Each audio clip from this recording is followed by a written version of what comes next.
Hello students, welcome to my YouTube channel. आज मैं आपको पढ़ाने वाली हूँ फर्स्ट सेमेस्टर को curricular topic leadership and personality development. लेकिन इससे पहले अगर आप चैनल पर नए हैं तो प्लीज़ चैनल को सब्सक्राइब करना ना भूलें। तो चलिए स्टार्ट करते हैं आज का हमारा पहला प्रश्न। आज का हमारा पहला प्रश्न है, व्यक्तित्व शब्द किस भाषा से लिया गया है? इसके ऑप्शन है, ऑप्शन 1 यूनानी, option 2 French, option 3 Greek, option 4 Latin. इसका सही उत्तर है ऑप्शन 4 लैटिन। व्यक्तित्व शब्द किस भाषा से लिया गया है? लैटिन भाषा से। अगला प्रश्न, प्रश्न नंबर 2, व्यक्तित्व शब्द किस शब्द से बना है? इसके ऑप्शन है, ऑप्शन 1 व्यक्ति, ऑप्शन 2 व्यक्त, ऑप्शन 3 दोनों यानी व्यक्ति और व्यक्त दोनों, ऑप्शन 4 इनमें से कोई नहीं। इसका सही उत्तर है ऑप्शन 1 व्यक्ति। व्यक्तित्व शब्द किस शब्द से बना है? व्यक्ति। अगला प्रश्न, प्रश्न नंबर 3, कौन सा कारक व्यक्ति के व्यक्तित्व आकार देता है? इसके ऑप्शन है, ऑप्शन 1 जैविक कारक, ऑप्शन 2 स्थिति से संबंधित कारक, ऑप्शन 3 परिवार व समूह कारक, ऑप्शन 4 उक्त सभी। इसका सही उत्तर है ऑप्शन 4 उक्त सभी। कौन सा कारक व्यक्ति के व्यक्तित्व को आकार देता है? जैविक कारक, स्थिति से संबंधित कारक और परिवार व समूह कारक। अगला प्रश्न है, प्रश्न नंबर 4, निम्नलिखित में से कौन सा एक पर्यावरणीय कारक है जो व्यक्ति को आकार देता है? इसके ऑप्शन है, ऑप्शन 1 अनुभव, ऑप्शन 2 भौतिक विशेषताएं, ऑप्शन 3 जैविक कारक, ऑप्शन 4 उक्त सभी। इसका सही उत्तर है ऑप्शन 1 अनुभव। कौन सा एक पर्यावरणीय कारक है जो व्यक्ति को आकार देता है? अनुभव। अगला प्रश्न, प्रश्न नंबर 5, वह कौन सा योग है जिसमें व्यक्ति प्रतिक्रिया करता है? इसके ऑप्शन है, ऑप्शन 1 अनुभव, ऑप्शन 2 प्रेरणा, ऑप्शन 3 अनुभूति, ऑप्शन 4 व्यक्तित्व। इसका सही उत्तर है ऑप्शन 4 व्यक्तित्व। कौन सा योग है जिसमें व्यक्ति प्रतिक्रिया करता है? व्यक्तित्व। अगला प्रश्न, प्रश्न नंबर 6, जो किसी के विश्वासों, विचारों, मूल्यों, संदर्भों के ढांचे और दृष्टि को संदर्भित करता है?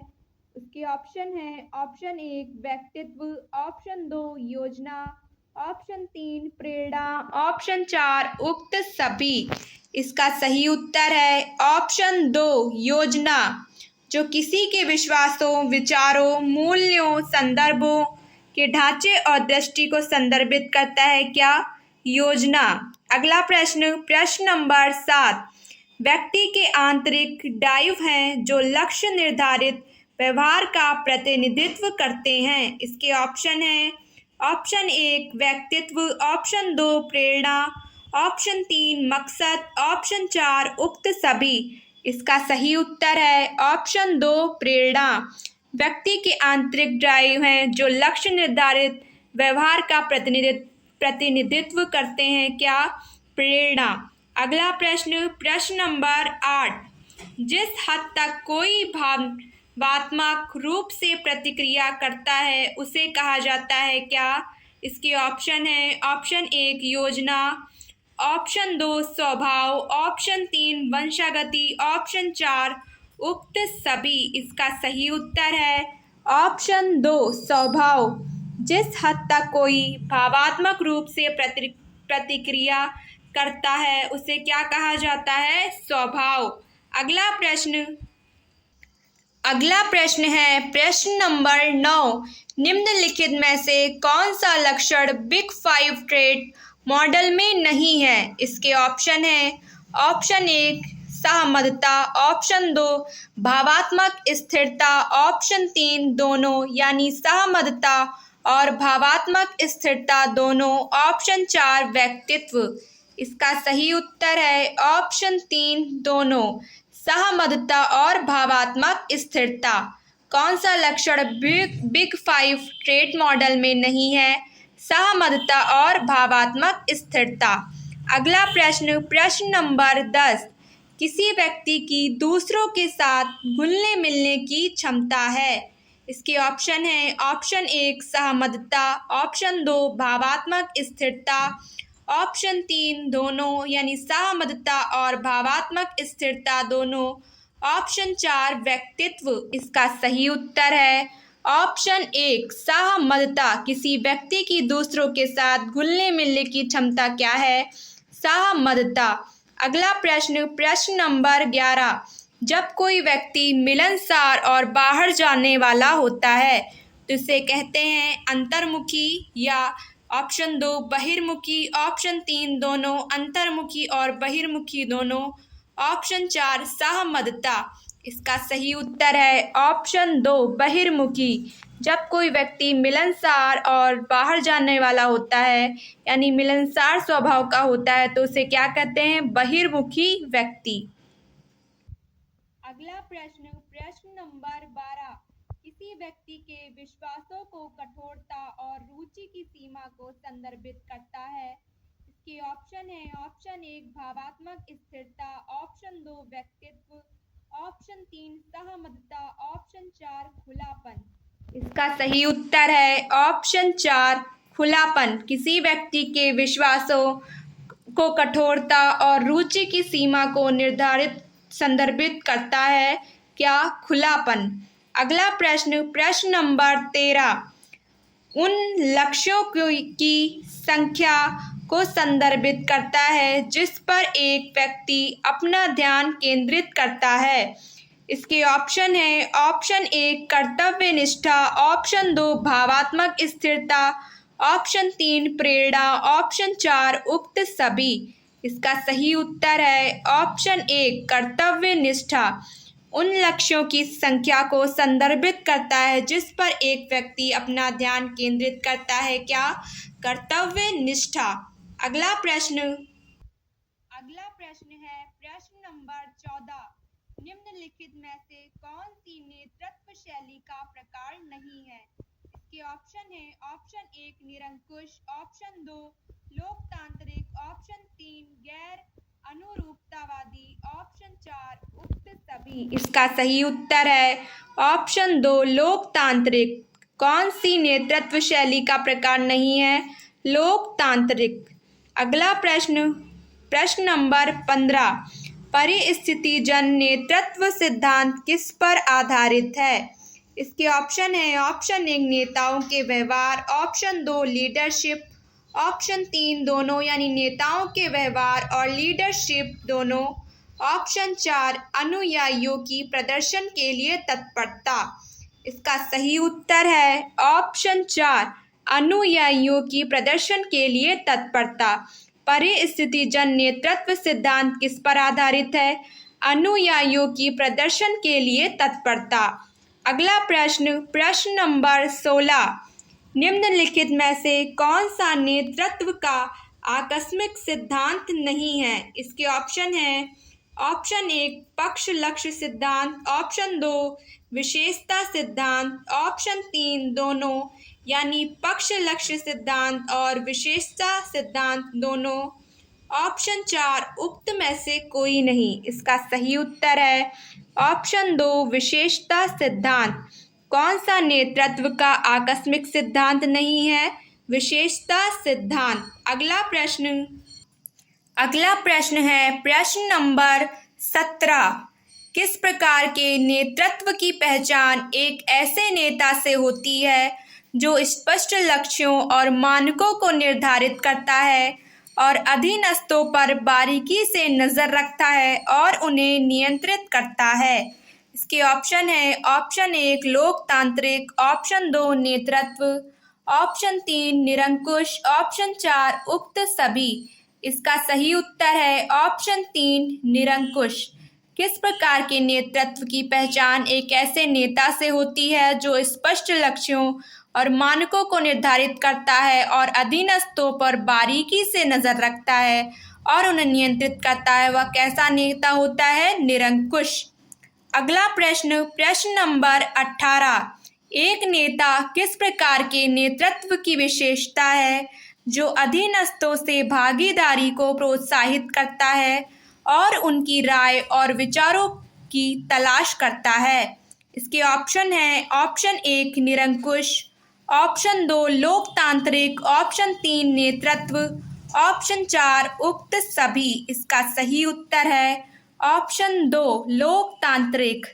कौन सा ऐसा नेता है जो नेतृत्व की अधीनस्थों से भागीदारी को प्रोत्साहित करता है और उनकी राय और विचारों की तलाश करता है? कैसा नेता? लोकतांत्रिक। अगला प्रश्न है प्रश्न नंबर 19। निम्नलिखित में से कौन प्रामाणिक नेतृत्व की विशेषता नहीं है? इसके ऑप्शन है, ऑप्शन 1 आत्म जागरूकता, ऑप्शन 2 पारदर्श, ऑप्शन 3 पावर ओरिएंटेशन, ऑप्शन 4 उक्त सभी। इसका सही उत्तर है ऑप्शन 3 पावर ओरिएंटेशन। निम्नलिखित में से कौन प्रामाणिक नेतृत्व की विशेषता नहीं है? Power orientation. अगला प्रश्न, प्रश्न नंबर 20। एक नेता किस प्रकार के नेतृत्व की विशेषता है जो अधीनस्थों को निर्णय लेने और कार्य करने की पूर्ण स्वतंत्रता देता है? इसके ऑप्शन है, ऑप्शन 1 निरंकुश, ऑप्शन 2 लोकतांत्रिक, ऑप्शन 3 हस्तक्षेप नेतृत्व, ऑप्शन 4 उक्त सभी। इसका सही उत्तर है ऑप्शन 3 हस्तक्षेप नेतृत्व। एक नेता किस प्रकार के नेतृत्व की विशेषता है जो अधीनस्थों को निर्णय लेने और कार्य करने की पूर्ण स्वतंत्रता देता है? कौन सा? हस्तक्षेप नेतृत्व। अगला प्रश्न है प्रश्न नंबर 21। सेवक नेतृत्व शैली का मुख्य फोकस क्या है? इसके ऑप्शन है, ऑप्शन 1 विशिष्ट लक्ष्यों को प्राप्त करना, ऑप्शन 2 अधीनस्थों की ज़रूरतों को पूरा करना, ऑप्शन 3 दोनों यानी विशिष्ट लक्ष्यों को प्राप्त करना और अधीनस्थों की ज़रूरतों को पूरा करना, ऑप्शन 4 इनमें से कोई नहीं। इसका सही उत्तर है ऑप्शन 2 अधीनस्थों की ज़रूरतों को पूरा करना। अगला प्रश्न, प्रश्न नंबर 22। निम्नलिखित में से कौन सा स्थितिजन्य कारक नहीं है जो नेतृत्व प्रभावशीलता को प्रभावित करता है? इसके ऑप्शन है, ऑप्शन 1 कार्य संरचना, ऑप्शन 2 नेता सदस्य संबंध, ऑप्शन 3 अधीनस्थ तत्परता, ऑप्शन 4 नेता के व्यक्तिगत लक्षण। इसका सही उत्तर है ऑप्शन 4 नेता के व्यक्तिगत लक्षण। निम्नलिखित में से कौन सा स्थितिजन्य कारक नहीं है जो नेतृत्व प्रभावशीलता को प्रभावित करता है? कौन सा कारक? नेता के व्यक्तिगत लक्षण। अगला प्रश्न है प्रश्न नंबर 23। निम्नलिखित में से कौन नेतृत्व के लक्षण सिद्धांत द्वारा पहचाने जाने वाली नेतृत्व विशेषता नहीं है? इसके ऑप्शन है, ऑप्शन 1 खुफिया, ऑप्शन 2 आत्मविश्वास, ऑप्शन 3 कार्य उन्मुख, ऑप्शन 4 रचनात्मकता। इसका सही उत्तर है ऑप्शन 3 कार्य उन्मुख। निम्नलिखित में से कौन सी नेतृत्व के लक्षण सिद्धांत द्वारा पहचानी जाने वाली नेतृत्व विशेषता नहीं है? कौन सी विशेषता? कार्य उन्मुख। अगला प्रश्न, प्रश्न नंबर 24। आपको अपने सीवी में इनमें से किसे शामिल करना चाहिए? इसके ऑप्शन है, ऑप्शन 1 आपकी ऊंचाई और वजन, ऑप्शन 2 आपकी शिक्षा, ऑप्शन 3 आपका कार्य अनुभव शिक्षा, ऑप्शन 4 उक्त सभी। इसका सही उत्तर है ऑप्शन 3 आपका कार्य अनुभव शिक्षा।